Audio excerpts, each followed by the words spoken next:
Vous êtes sur RTL. RTL Matin, 7h, 9h30. Avec Yves Calvi. Il est 8h46. Bonjour Laurent Gérard. Mais bonjour Yves. Bonjour Mademoiselle Jade. Bonjour Monsieur Calvi et bonjour tout le monde. Je crois que la conférence de presse de Jean Castex est sur le point de commencer. Test. République tchèque, one, tout tchèque. Le micro fonctionne. Cette circonférence de fesses peut commencer en direct de mon canapé Cuir Center. Car je suis K contact. Quelles sont vos questions? Bonjour Monsieur le Premier ministre, Jean-Michel Apathy, journaliste freelance. Ma question porte sur le Covid-19. Faut-il se préoccuper du variant Delta? Le variant Delta, zut, c'est lequel déjà? Ah oui, je sais, j'ai un moyen mnémotechnique. Le variant du Mekong est au Vietnam, donc le variant Delta, c'est le variant vietnamien. Pardon de vous contredire, Monsieur le Premier ministre, mais il n'y a pas de variant vietnamien. Le variant Delta, c'est l'ex-variant indien. Ah oui, ça me revient. J'ai confondu avec le Delta du Gange, qui est en Inde. Eh bien, je peux en dire, c'est que l'OMS nous casse les bonbons avec son alphabet grec. Question suivante. Bonjour Marinette Farigoule pour Azure TV. Est-ce que bonjour Monsieur Calvi, ravi de vous voir. Bonjour Marinette. Est-ce que le Tour de France d'Emmanuel Macron à la rencontre des Français prévoit une étape à Cassis? Comme vous l'avez remarqué, Emmanuel Macron fait attention à sa ligne. Et vu qu'il a déjà pris une tarte à thym, l'Ermitage, je ne sais pas s'il est raisonnable d'enchaîner avec une tarte au cassis. Au cassis, question suivante. Oui, bonjour Guillaume Durand pour la radio, comment dirais-je, classique. À Roland Garros, on a dû garder les masques. Résultat, comment dirais-je, j'ai un drôle de bronzage. Serait-il possible de rattraper ça cet été, comment dirais-je, à Saint-Tropez, quand je le ferai en définitive ma revue de presse à la terrasse de, comment dirais-je, Sénéquier, pour avoir un bronzage, comment dirais-je, total et uniforme.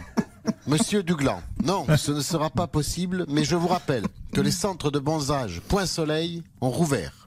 À ce sujet, je vais maintenant laisser la parole à Olivier Véran pour un exposé de 2h30 sur les dangers du mélanome.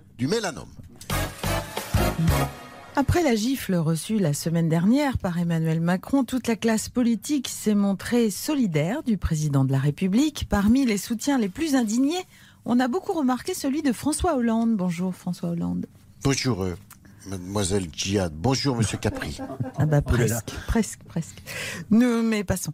Revenons sur votre appui au président Macron. Vous ne nous aviez pas habitués à tant de sollicitude pour votre successeur. C'est vrai, je le reconnais. J'ai parfois eu des mots très rudes envers Emmanuel. Mais désormais, quelque chose de plus fort que la politique nous unit.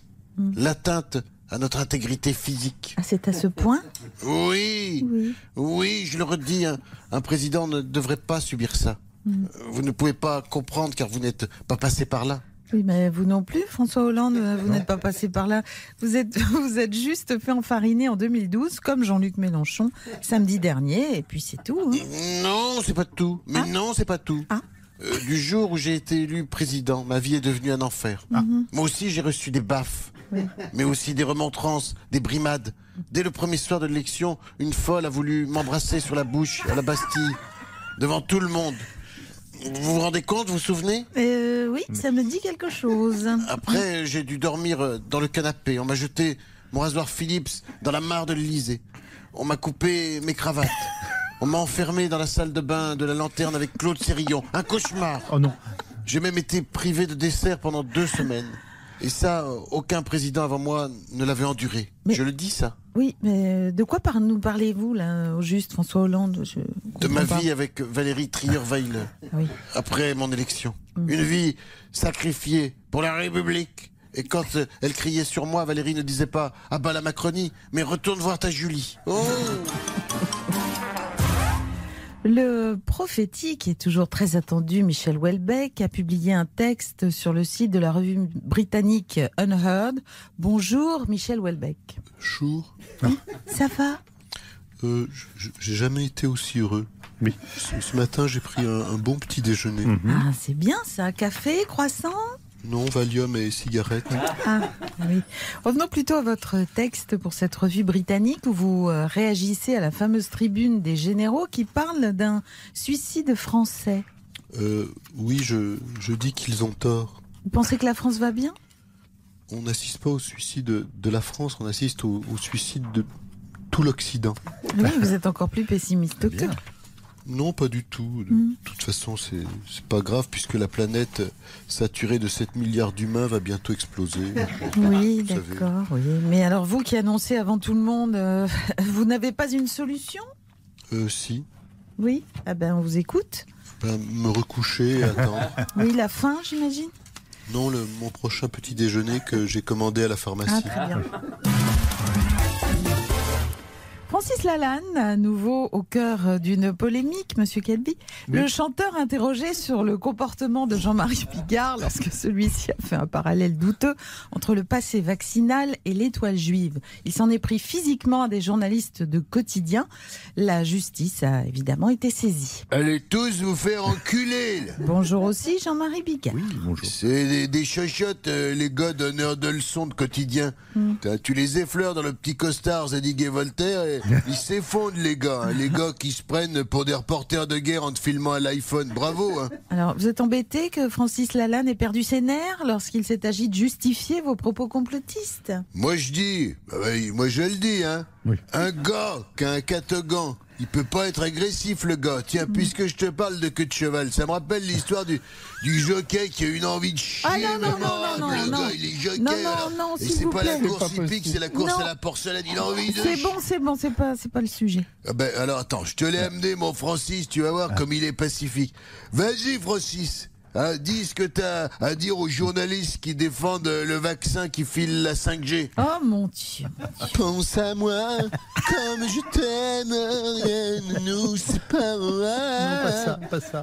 Bah t'as vu comme il est doux mon Francis depuis qu'il a été dans une maison avec des gars qui étaient habillés tout en blanc. Hein, c'était comment ta maison de repos Francis? C'était la maison du bonheur. Ouais, ça a l'air d'aller mieux. Hein. Tiens, ça me rappelle l'histoire du zinzin qui a un entonnoir sur la tête. Alors il a une envie de chier mémorable. non, mais c'est Non, pas non, Alors il non. prend l'entonnoir, il se le fout dans Oui, le bah, cul. bah, Non, merci non, bah, Jean-Marie. Écoutez, Oh, bonne journée. Bah, j'ai là, plus c'est qu'un bon. truc à dire. Allez tous vous faire enculer. Voilà. En présence de C'est pas Marinette possible. Farigoul, on ne peut pas dire des choses Mais pareilles. je n'entame pas, monsieur Calvi. Je suis vraiment désolé, mademoiselle. Vraiment. Tout à gagner sur RTL. Tous les matins, 11h30, tout à gagner, c'est quoi? De la culture, de l'humour, des rires, des invités, c'est tous les jours entre 11h30 et 12h30 sur RTL. Tout à gagner, présenté par Bruno Guillon et Bérénice Bourgueil, c'est du lundi au vendredi à 11h30 sur RTL et à tout moment en replay sur l'appli RTL.